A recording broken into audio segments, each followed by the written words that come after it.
you were talking about, or no, you were saying that Miley Cyrus is on your mind. Yes, her transformation from, cute Disney princess girl to like almost like sex goddess, or just like light feminine to dark feminine, And so she's, even though she's like so young, some of the lyrics in her most recent albums are very straightforward and to the point, and really, like sexually explicit, but in an interesting way, because people were saying she was used by, her management company. But I feel like now she has flipped the script on that, and now she has fully maximized her sexuality to get her not only influence but power as well. Like, she's a very high grossing artist. So I've been thinking about her a lot in the last few days. And I was saying that I've been listening to Facebook audio rooms opened by her sister, Noah Cyrus, who is also a very good, to me, in my opinion, a very good singer and person. So she would ring. There was one episode with Miley, but in the other episodes it was just Noah and their mom and their other her other sister, and they would just talk about. She would just ask them questions, and then they will just talk, and people can just listen. It's like I think Facebook is copying Clubhouse, so it's like Clubhouse. You can just listen, and they're just talking. I could see if I could maybe share an audio of particular conversation I was referring to, where they talk about therapy and the value of therapy. And so I'm hearing that in your characterization of her transformation, you were using languages like the dark feminine. Maybe you could give more of a background. Where is that coming from? Oh, for sure. Oh, yeah. So, there's light feminine, which is, you see it on Instagram accounts or whatever all the time, where it's sort of like the branding looks like sunlight and flower crowns and love and spirituality and hope and all of this. And then there's the complete opposite, which is like dark feminine. So it's more to do with the darker side of femininity, like the sexual prowess, the carnal desire, that sort of thing, like those two polar opposites. But really, if you're a conscious person, like male or female, you embody the whole thing. And it's just the whole construct of your gender identity as is appropriate in the society that you grew up in. So quite a few people have those suppressed qualities of dark feminine inside of them that they don't fully ever show. And then some of them have, just light feminine kind of thing. So there's a lot of rhetoric in self-development around embody all of you. And all of you are, the sexual urges, as well as the motherly instinct, as well as the little girl who just wants to play, as well as the temptress, So, and there's a lot of male embodiment programs around, owning your masculinity and your primal aggression, as well as the gentleness, the joker, the lover, like those sorts of things. He is both the little boy and the king and the warrior and the elder, What came to me was, when you're saying that, is a few things. One thing is when you say light and dark, is it just, why the terms? Like, is there like a qualitative meaning behind those terms? Or why is it not flipped around? Why isn't the qualities on the light side? Do you know what I mean? Like, why is sexuality in the dark side, not in the light side? You know what I mean? So So that is a marvelous question. And it's sort of like, why do we call the sun and why do we call the moon? Immediately answering, because I haven't researched into that far, right? But my initial instinct, having seen what I've seen in villages and looking at how people got together prior to being colonized with religions and monogamy and things like that, I think that those qualities are labeled as such, that the sexuality is seen as the other, because as we started to become more of a civilized species or a civilization, that those qualities were seen as a threat to the new way of existing, which is monogamy, which is, you know, have one partner, all of that, because the sexual essence is very strong, like it's very powerful. And I think there's an element of someone can't be sovereign over you if you are completely in your sexual power, both men and women. Like there are some very charismatic people that are very high in power or have come. Miley's one of them. Like the fact that she was like, I'm Little Miss Montana, and then boom, she's on the other side. Like I just was listening to a track where she's like describing all these things that she wants someone to do to her. And it's kind of like there's a wildness to that, like a primal, almost tribal thing that predates modern society. And so I just imagine as modern society was, you know, going around, like, you know, the mother country went and colonized all the areas, that was seen as a threat to citizens following the one king or the one way of living. That's my immediate response to what you're saying. I mean, possibly there are, you know, I'd have to go back and really look at academic peer-reviewed journals and things like that to really ascertain who actually labeled this as light and dark, because I assume it would have been some academic along the way, whereas old Eastern traditions or even Pacific Island traditions, there just would be no label for it. It would just be the way people existed, like expressing themselves in the manner that they want, like, you know. Yeah. And there's actually a background to my question, because I play both in the Tantra conscious sexuality world and the critical theory queer kink world. And I have friends who are deeply specialized in gender studies. And then sometimes I would use the language from the Tantra world, the masculine, the feminine, and my friends would say, why is that masculine? And then I would have to explain, oh, each person has feminine. So there's a long explanation, and there's some truth in there, in those bundling. But then she would question, a particular friend of mine would question me, so why is active masculine kind of feminine? And since then, when I've been running workshops, I purposely stopped using the word masculine and feminine.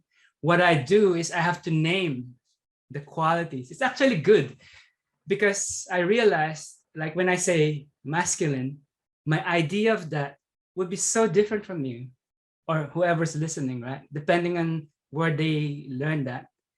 But when I say active, there's still differences, but less so, because we're unbundling like instead of saying I'm in my masculine, I have to name it. Oh, I'm in my active mode of seeking. I'm in my active mode of acquiring something. Or I'm in the passive mode of receiving the environment, instead of saying I'm in the feminine or I'm in the moon or Venus. You know, there's richness to that. But I do realize that we're now living in a postmodern world, and I cannot deny that there's so many different cultures, and maybe I don't want to impose a normative, right? That's it. But at the same time, I don't want to be vague that we lose clarity. So maybe the middle way is you have to, everyone kind of have to look for new words that encompass different ways of looking at it. Yes. Which makes it also fun, because we're like creating new language. Isn't that fun, you know? Yeah, for sure. Absolutely. Absolutely. And it just speaks volumes of your life experience and the richness with which you have connections. I mean, the people who came up with those terms were clearly existing in a specific construct, and you're going beyond that specific construct to be all inclusive. And in being all inclusive, you really challenge those concepts, because that's like the biggest realization I had when I was, hanging around in villages in Fiji, was like, here were these, like visually stunning, like strong men, like abs, biceps, everything. But they would, not only would they like break down trees and build houses and things like that, like brute strength, but then you'd also see them carrying around babies and playing and being so gentle. And you could really see that the influence of their mothers upon their character. They were both these highly emotive beings, like so many emotions, but strength at the same time. And it was the exact same with the women. Like they possessed both of those active, passive qualities. And it was really a huge awakening for myself to see that, because they're fully embodied, like in themselves. And people in a Western society aren't, I mean, it sounds a bit racist, but they're not in their full expression. They're either there or they're there, but they're not here, so. Yeah, and perhaps I could add to, when you say inclusive, I've been thinking about that. I've been thinking I'm more going to the side of being contextual. Because I think it's impossible to come up with one framework that works for everyone. Exactly. I don't think it's possible. Maybe it's possible, but it will be too watered down that it's almost meaningless, or it will be like the least common denominator you need, you know what I mean? But I think what we could do is have higher principles. That's a bit abstract, but then we apply it in certain contexts. We modify it depending on the context. It's still the principle. Like an example, like for example, the Greeks have different words for love. Agape, philein, eros. It's still love, but you don't do eros with your child. It's agape. You know what I mean? You don't do eros with your brother. Yeah, like I think. Refresh me on this. Yeah, agape is like it's like an earned love. When you have a child, you love the child because the child it's not giving you it's a child, you have to take care of it, but you love it. It's like, it's almost, perhaps it's not a complete translation, but it's like unconditional love almost. It's almost like there's an aspect of I give, by giving I become, like it's like forgiving. That's like giving before, it's like it's like, it's not like an equal relationship with the child. You're not equal. Yes. It's clearly more helpless than you, but by taking care of it, you change, I change, the person. So that's Manuel agape, and it's been used now in certain churches in America, Black churches, agape churches, where the more inclusive love. And then there's eros, which is more, it's a more like a desire based, like so there's an acquire, I need to devour, or it's nothing wrong. It's like we all want to be devoured by someone, you know what I mean? Like more desire, sexual partners, and and philein is more brotherhood, sisterhood, like companionate. You're like, you're gonna stand by side. You're gonna, at the extreme, we're gonna die together. The Navy SEALs. Apparently, it's all based on being a team. Yes, so that's a form of love. Yeah. So it's still the higher concept of love, but then as we see, depending on the context. So perhaps that's where we need to go. And another example I could think of is like when globalization goes too much, like every city now you go to, you have the same thing, which is sad. Yes. We lose the particularity, right? Like, there's always a McDonald's, there's always H&M, the global brands. Yes. Whereas in the past, if you go, like when I first came to Saigon before they opened up to investors, like, whoa, this is a different city, But now maybe it's changed. They're copying the West now. So you don't want to be even nature, like if you have one, the less species you have, the more danger of the ecosystem dying, right? Yes, Because, monoculture. yeah. Yes. So I guess, True. yeah, that's the challenge, but it's also, to me, it's a beautiful creative challenge, you know, because we also get bored of sameness, right? So much, so much. Yeah. What an interesting conversation. I feel like, yeah, I have to go in about 5 minutes, but like, could we continue? Yeah. Can I just play to you this Miley Cyrus? If you Yeah, want? yeah, go for it. Yeah, please. Yeah.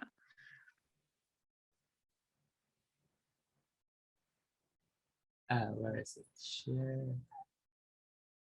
And then I'll just share audio only. Share, and then just play the clip, right? I'll still be able to hear it. Oh yeah, because you're going through here. Yeah. I'm so glad someone else was thinking about the Cyruses. That's great. Yeah, I don't know. People sometimes prejudge things. I'm not like that, you know. What would you be doing if you weren't an artist? Like, had we not moved to LA and we were like in Nashville, what do you think? So that's Noah and right Miley. now? You're gonna literally laugh at me and say that this is not, well, it doesn't matter because it's not gonna need to happen, but I honestly think that I would want to be a therapist. Because I do. Why? Yeah, why? Because I love to listen to people, and you basically just get people to spill their tea all day. You just get to collect tea. And Anna, how do you feel about that every now and again? Yeah, and every now and then you're like, I don't really give a shit how you feel because you're done in 20, but how do you feel about that? It seems. But I also loved, on a very serious note, therapy has helped me so much that I just feel like it's one of the greater acts of service that you can be a part of, and I would just love to help people. Wow. I was thinking that like your answer would be like something maybe political or like a therapist or something like that. So I know you, man. I know you really well. Yeah, I love psychology, and I love figuring out why people tick the way that they do. Maybe I would, if I think I'm dreaming real big, because like I did not pay attention enough to ever have this, but I feel like I would want to have something to do with like NASA. But sick. Also, I would probably be training for like going to the Olympics and horseback riding. That's awesome. Since that meant so much to me. And I feel like the thing that really made me stop was when I was like 16, 17 and started going on the road so much that like, also like rolling the dice of like breaking your fucking collarbone kind of sucks if you have to go do a full ass concert. I'm torn. I'd pretty much go with I'd be a psychiatrist or a stripper. And maybe I'd be like a stripping psychiatrist. That's so Which good. I think that's what I already am. That should be a show. Yes. Yeah, I think that's literally my gig already. Someone make this. Mom, make this. What would you say? This is off of the rapid fire, but I love therapy and that's changed my life so much too. What's your experience with therapy, and if you were to suggest it to somebody, what would your reason be of that? Because you collect tools where you don't have to be a servant to yourself, because a lot of the time we kind of like, I don't know, we victimize our own selves and make it seem as though we're doomed and trapped forever within these, like, all this hurt that we've had from the past. We think that we have to carry it around for the rest of our lives, and that this is that, I don't know, there's just like a sense of, the best word I know how to really describe it is like, is just doom. And I feel that that is a lie that we tell ourselves, because healing takes a lot of effort. And it takes a lot of energy and focus and discipline. You have to practice daily these tools because we are habitual creatures. That's why we get up every morning, we have our coffee, we brush our teeth. We're very, you know, I don't know, it's we form a lot of habits, and bad habits are hard to break. And like the lies we tell ourselves, it's hard to combat those lies with truth. But the more that you practice, like anything else, you'll get better. And one day, you know, you'll kind of realize, wow, I don't have these like instinctual outbursts. Like I used to have a lot of anger and angry outbursts, and I would say things that I don't mean. I know I've done it to you, and I'm sorry, and I want to spend the rest of my life making it up to the people that I've hurt by my past actions. That. Oh, Miley, that was That's sweet. I love you. That's being sisters, you know. But that was cute. Yeah, we're sisters. You don't have to do that forever. You know, you don't have to go, you know, I hate when someone's like, well, this is just how I am, and if you don't like it, it's like, but do you like being that way? Do you like being a servant to yourself? Like, I like to be the master of my life. I want to create everything that exists in my world.